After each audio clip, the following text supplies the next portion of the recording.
Good morning. I have no script. My uncle's given me a lot of shit because of the discrimination about my brain and the public of these women silencing about my behaviours and my thoughts. You know, the problem is about being authentic is you've got to be consistent with your words and your actions.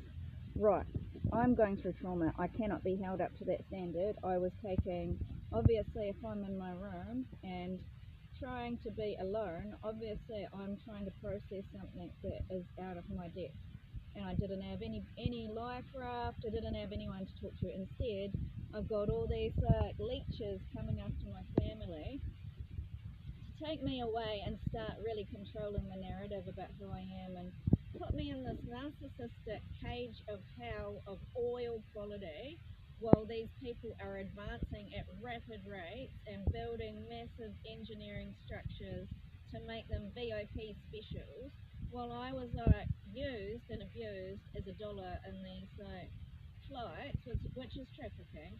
And the guy hates me. There's a guy that hates me, and I'm not really quite sure which one it is. I think but they follow me. They're following me and they hate me. They watch me, they hate me. They copy me, they hate me. They stop everything I'm doing and then they hate me. And the thing is I worked on my humanity before, but under a microscope for 24 hours a day, you cannot be normal. I mean, there's no way I can be, if anybody that's a nobleman, like say, maybe let's talk about the royal family. I'm sure they have a completely different persona from the public, because I think they've got some sort of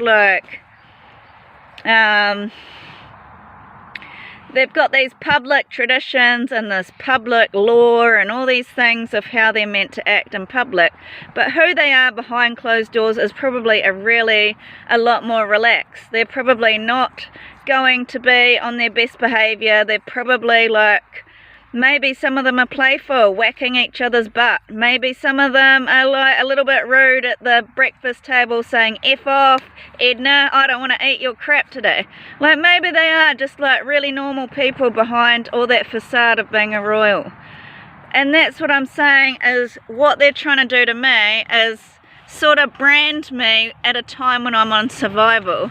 And it's very difficult because I know I got capital punished in Australia, and so it's there's different teams, which shows human trafficking. So in Australia, I think I was capital punished by Nadia, Reuben and Poppy, and tortured about my body by Madison Bear. I came home and I was basically tortured in capital punishment of a toilet by Brad Pitt's crew, and by India taking over all of the food, making me a low price and keeping me a prostitute. There's a narrative about my love life which I don't want to be a part of. It's kind of like they're allowed to damage my life and spend billions of dollars on public liability insurance to make sure that their reputation's great, but all they are is a face. They haven't actually put roots down of being a good reputation. What they are is controlling everything. And it's not fair. I haven't had any resources for more than 4 or 5 years. I'm being kicked out of this country. They've erased my roots out of this country. They're making my uncle outcast me and be assistants for only Rosebank. And then they're making these companies I'm jealous. And it's really ridiculous. It's like you can't build your name and say you're a loving, empathic woman that loves children when you're actually ruining my life with a toilet video wherever I am and constantly putting me under cameras. I'm old and weathered, and not letting me talk to anybody. All of my emails are taken, and at this stage I want some sort of compensation. If I have to migrate now to go to another country again, I need compensation. You can't keep me at a negative balance all the time. They seem to have taken credit for a lot of things that I'm working on. I've got 5 Indians that are taking over a professional stance of what I was working for, and it's like, it's really unfair situation to hold me up to such a high standard when I'm a survivor of a crime. Instead of letting me get back on my feet, they keep exploiting me, using me as a prostitute, withholding life-saving support systems, constantly punishing my face for years and years that I'm very, very, very old, nobody loved me, this and that, and impaling me without any consequences for what they've done, and everything that was meant to be my legacy of what I was building in my life has been ruined. My stomach is not like this. Somebody has harmed me, and I'm not kidding. They've put me under ice, this Indian barbecue, but it's Zionism. You can't ban me from my own land without having, you have to take the responsibility of a genocide. Because what you're doing is you're banning me off this land, you've banned me off communication and all social media, you banned me from being part of society and working, you're banning me from being with my family, like you sit it with my family, you're banning me from any celebrations for the last 7 years, you're banning everything that I work for, but then they seem to take it over. So I'm doing art, suddenly they're all artists in these art galleries making a lot of money. They've taken over my healing remedies, they've taken over my compassionate service, they've ruined my reputation with work, and it's like, well, that's fine, you're making me have to go overseas again, but at this stage I need to blow it up in the open. I can't keep living at a deficit. You can't build a structure down in Christchurch where I'm kept as low price and without resources and blamed. I was scapegoated down there, and they sort of started running these like these kind of like fake people talking that they don't want me around, I'm a bad person, I make the place uncomfortable, all this kind of stuff. And then in this city, they've been framing me as a child molester and a very ugly person on the inside and out, and I'm very fat and lazy, but I'm not. I'm paralyzed. They've taken all of my devices, and just taken my rights to communicate. And anyone I have, India has bought everybody, and it's blackmail. Then these Samoans have put me into this pineapple prostitution ring.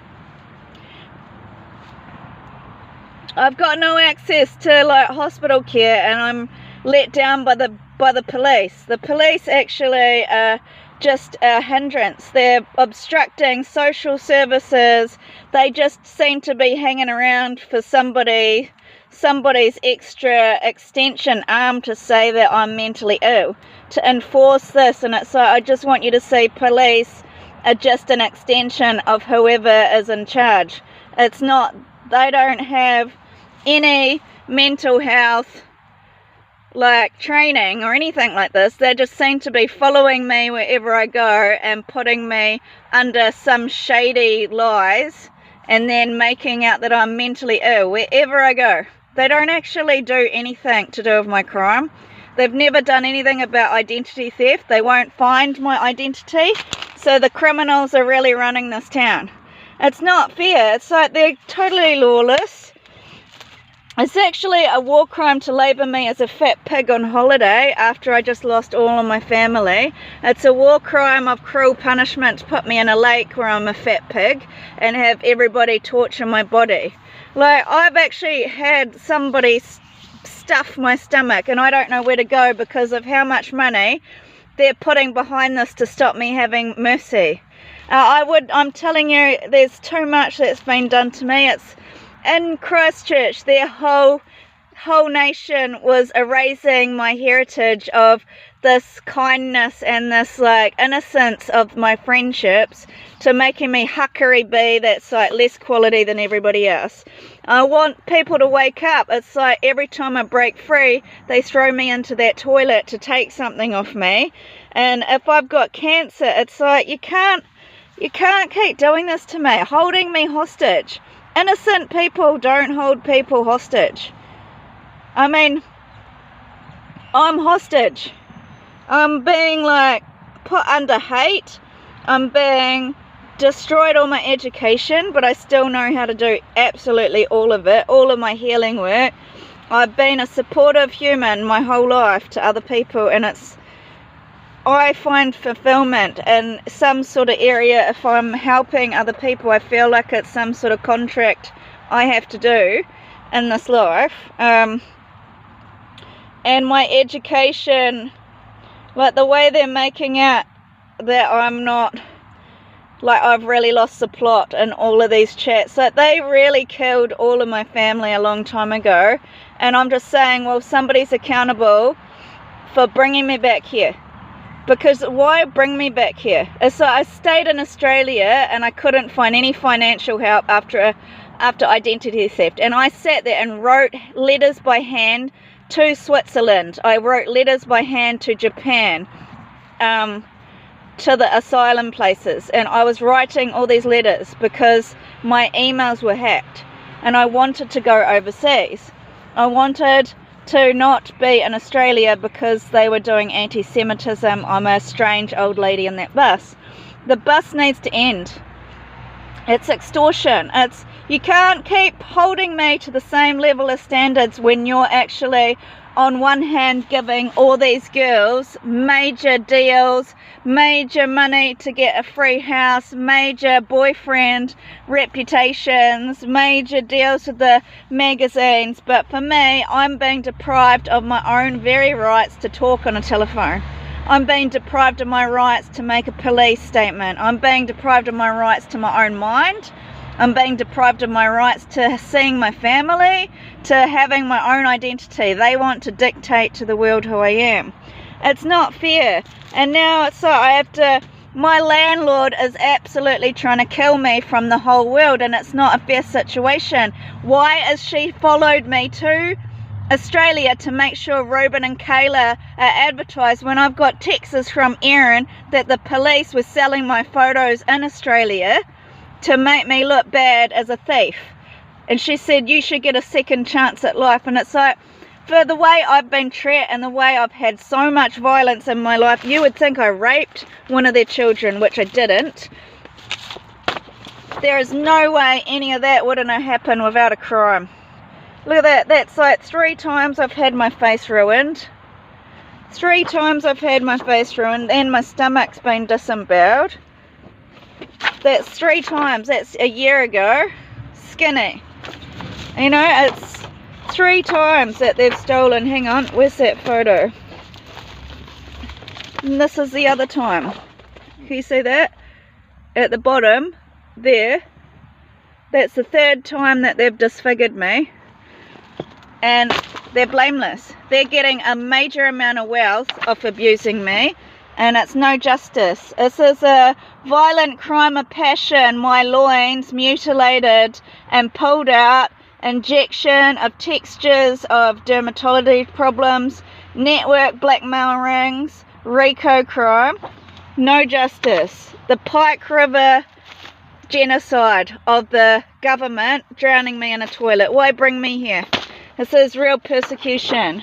Really, it's like you can't treat me nasty and tell me to stand up for myself, and then we want to know about this torture that I was hung up and fed anally with poisons. It's not kind at all.